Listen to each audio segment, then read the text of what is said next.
Enter Flynn, or the legacy of Flynn, shall I say. 9:10 in the morning, Daryl, West Coast times, the November 1st. Let's get digitized, shall we?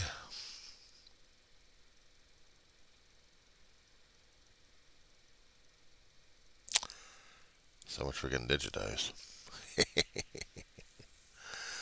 Oh, let's try this damn thing again, shall we? I gotta get this damn thing working here.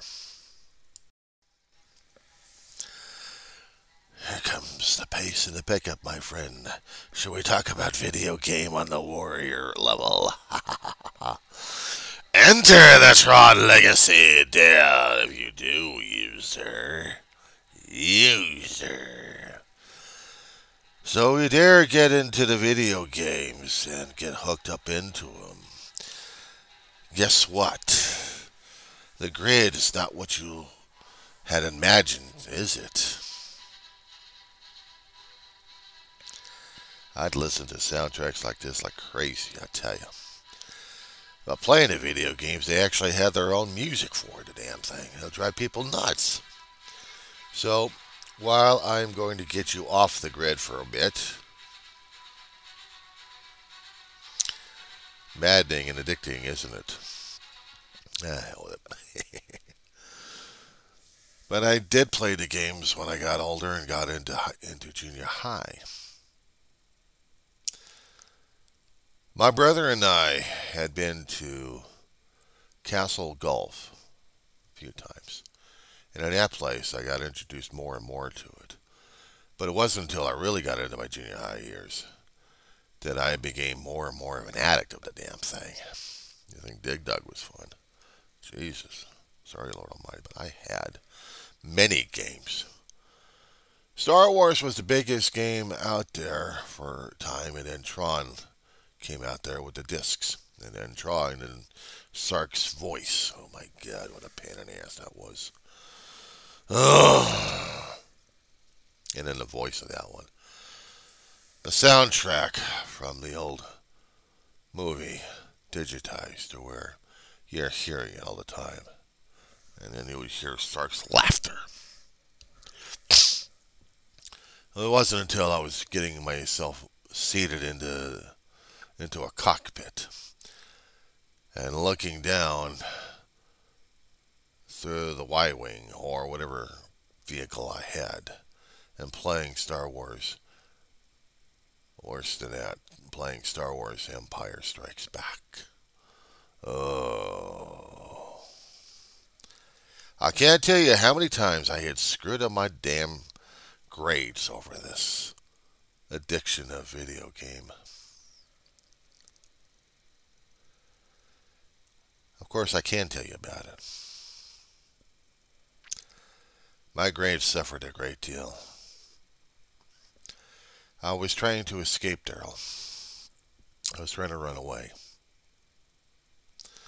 My safe zone was the vectors and raster. The vectors are the lines that you'd seen in a video game concerning Star Wars. All the nice little lovely lines. Or even Battle Zone if you played that game many times. Asteroids or Space Wars. Raster was the little dots that you'd play together. Dig Dug. Let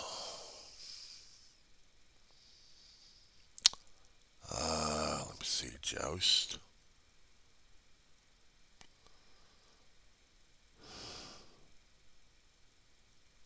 I'd see him in my head. I played a lot of them. Jaws. It was an early game. Very early. What else was the game? A lot of raster games. A lot of lined games. I did a communications report back in high school over video games. How they were made. What types of games they were. What types of games I was addicted to. I didn't say addiction because I didn't know what the hell addiction was. But I knew I played them because I was a gamer. I was a gamer. I suppose, Daryl, I still am. To a point. To a point. Games have got more sophisticated these days throughout the decades. And I had wasted an entire 8th grade, and not to mention my mama's piggy bank was depleted. She had saved a lot of Susan B. Anthony's. Notice the word had. Back then, the slots and the games were engineered for quarters. But they could not recognize the textual feel, the odd shaped, the weight of the Susan B versus the quarter.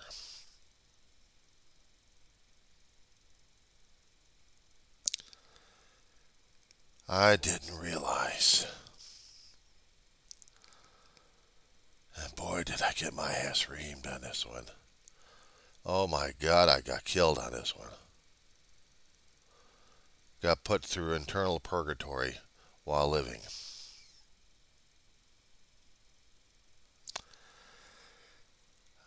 I owed, and still owe, Ma $500 worth of Susan B. Anthony's.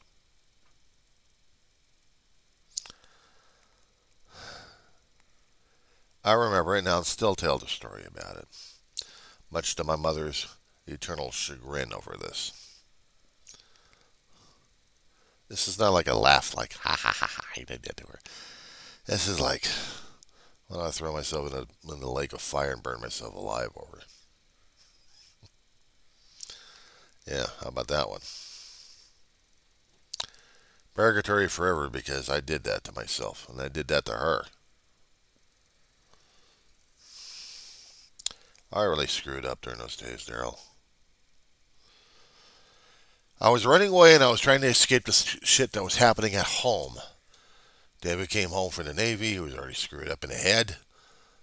But his heart was trying to be in the right place, even though his head was already screwed up with drug and drink. Grandma was already in the situations where she was already disabled due to a stroke. Her constant yelling and screaming for Fred all the damn time. You know, I think I'll post those videos, just for the hell of it. And watch how YouTube will give me the warning at that point. Wonder how fast I'll take them. But Dave was home at one time for a year and a half, and afterwards went back into the Navy. It was a long story, and I got them on our other videos on this one here, my friend. But he stayed. I mean, he went to the Navy, did his time, served punishment, came back home, discharged, big chicken dinner. Stayed until Grandma died, and then he was really into drug and drink during those days after that. I graduated out of high school in '85. I graduated out of junior high in '81. I had spent 3 years in junior high, but 4 years in high school. Long stories I got to go over again on that. And it was hard as hell to deal with that kind of truth. It was kind of hard as hell to deal with that. Because I didn't want to be there. I didn't want to run away. I couldn't deal with my brother the way he was. I couldn't deal with the way your ma was. Fear, paranoia, angry all the time. Well, you try dealing with a drug abuser. And how their ways would disrupt things at home. The boy Ma and I had to kick him out. Comes back home 3 months later, devastated, destroyed, and as a skeleton, literally. Asking and pleading for help. So we got him in AA. I explain all this one in the other videos I'm going to post. Daryl, he died clean, sober, 32 years worth of it. Hardest damn thing to put a person through. Hardest damn thing to go through. And I'll tell you something about that video gaming shit. Damn, it costed me everything on that one or two.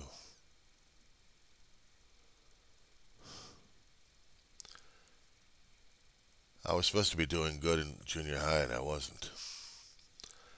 I was dealing with grandma. I was dealing with the Dave situation. I was dealing with mama. And I'm supposed to be coming up, and I'm supposed to be the golden boy. Shit, give me a fucking break. I couldn't even get my act together in junior high, but I tried like hell. Video games was the only option I had to deal with the shit. The disease was already setting in. It was just going to find another outlet sooner or later. But until that happened, it was the lights and camera action of the video games. Even the handhelds. Even the handhelds. You ever get hooked up on Game Boy?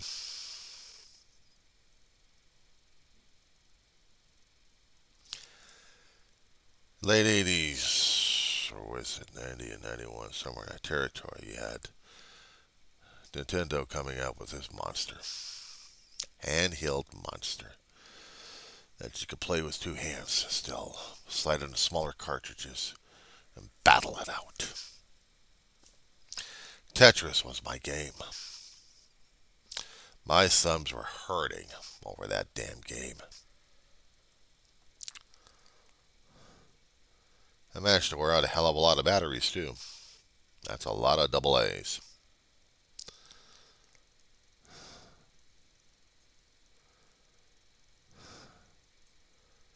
I know how terribly addicting they can be. Somewhere in my videos I've been talking about this damn shit in my Winfiles, and I barely remember where the hell they were. I don't even remember if I actually put them on a damn titles, and I wouldn't even remember what the titles would be. But I know I was recording them somewhere buried deep over that sordid past of mine. They came out with the home versions of the video games. You know that? Atari had a collection of them. I still got them, but I hardly ever play them. Not these days. Not these days. Fuck.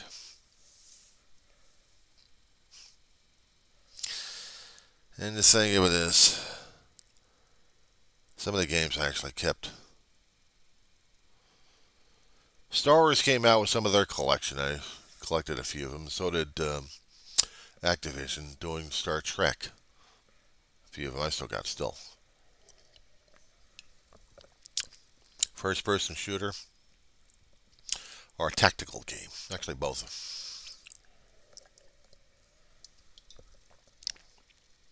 When the internet came out and they're playing these kind of games on there, it's easy to get cheat codes.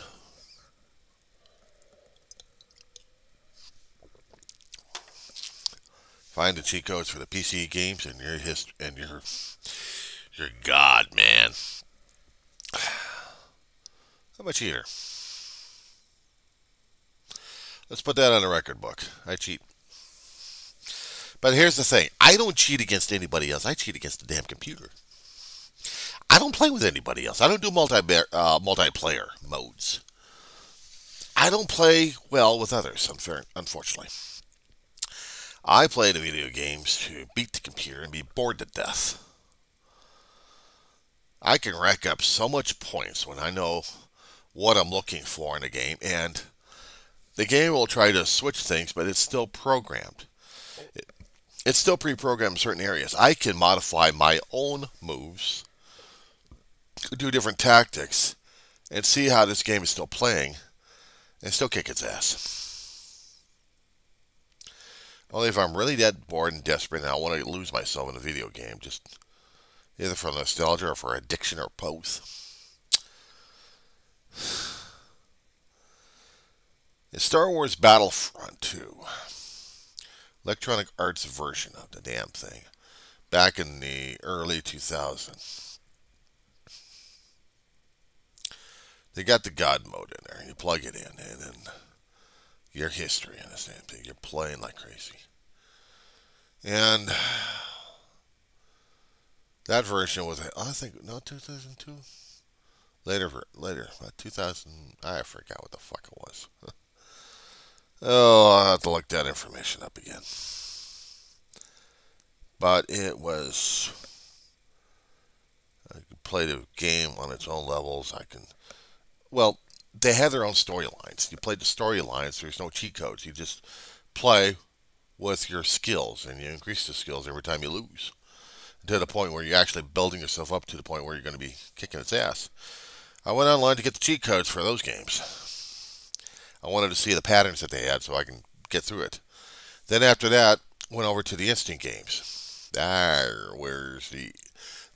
where number two, but number one, Battlefront doesn't work. Number two works. And once I read about it, learned about it, I started playing it in the different levels that they got.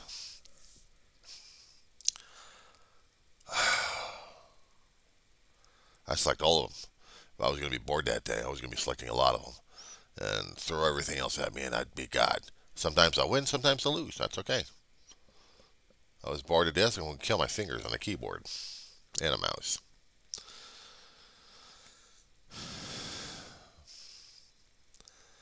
But yeah, when it came down for the arcades, dude, a long time ago as a kid, you had to play with your skills. And you had to lose a lot of dollars to increase your skill level. It's not like playing Dungeons and Dragons. It's not like rolling the dice. Shit.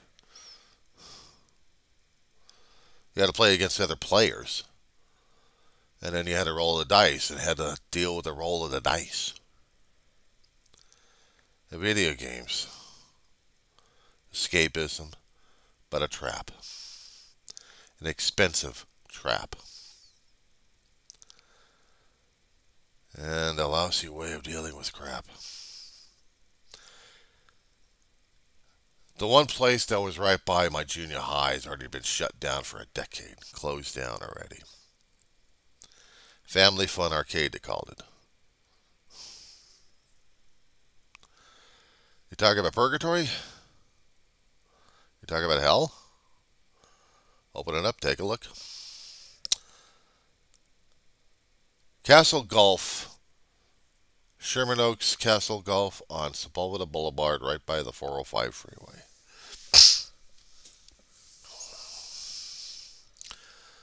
Oh. Let's go for de-rezzing, shall we?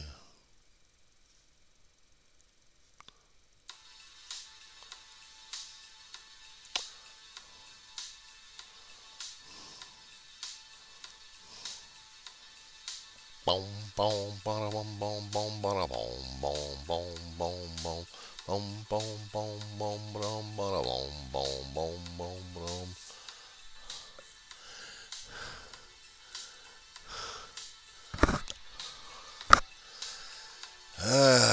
Shall we have some fun, boys and girls?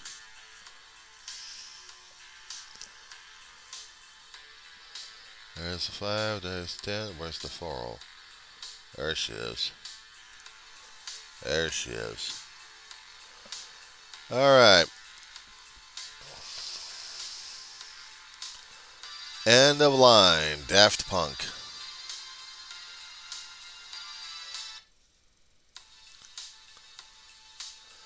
Let's put you on pause. Daryl. Google Maps, please, kind sir. In the search engine, type out Sherman Oaks Castle Park. There'll be a listing area for Sherman Oaks. You click on that, and you should be able to get a general area where this place is at. This was run by Los Angeles City of LA. City of Los Angeles Parks and Rec area. They maintain this particular area.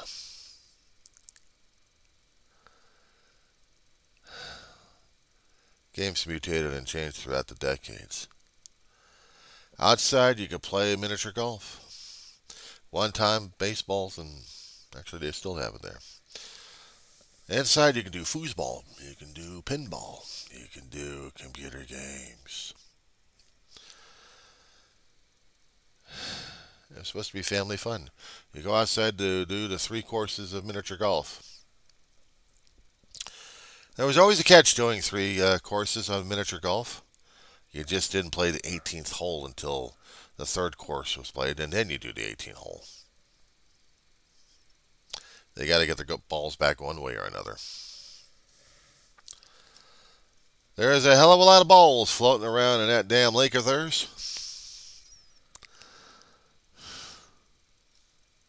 And that wasn't the only one doing it either.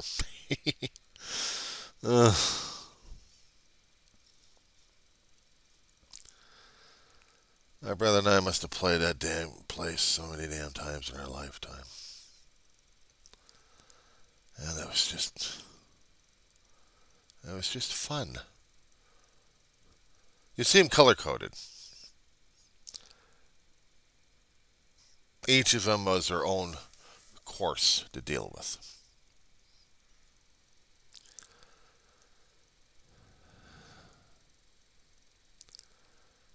Yeah. My brother and I did so many years over there. Small cafeteria.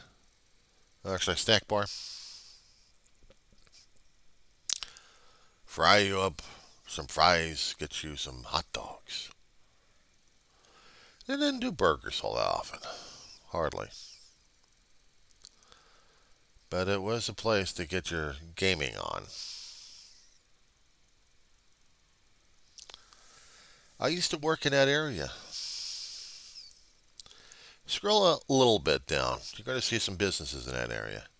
There's a company called Teletech that used to have an operation going on in the 2 buildings right next to the park. On the north side, you have the LA County Training Center for Fire Department. LACD, actually. Down below, you had the businesses. Teletech was this telecommunications company. They dealt with incoming and outgoing calls, basically call centers. It was basically a pressure cooker. I remember working on the First Interstate bank merger. First Interstate was getting swallowed up by Wells Fargo at the time. For lunches, or actually for a quick 30-minute dinner, we went across to the castle and ate and rushed right back. Or else you bring your own food.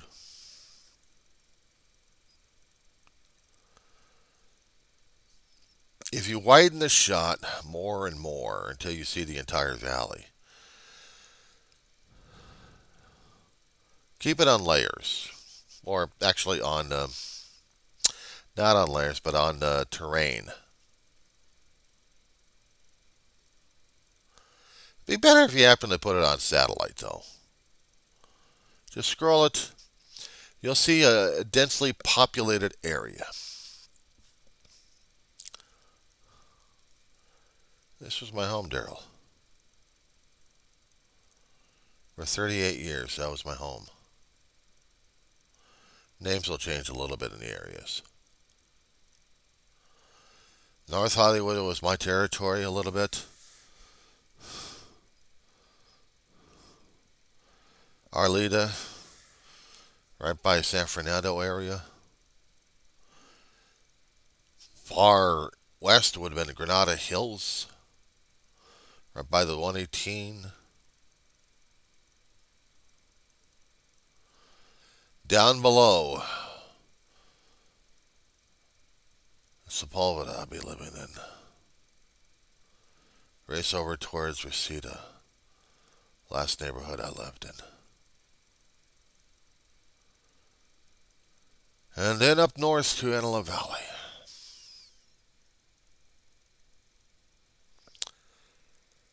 Oh God, it's going to be one of those days. I'm going to be chewing up so much gigs. Part 3.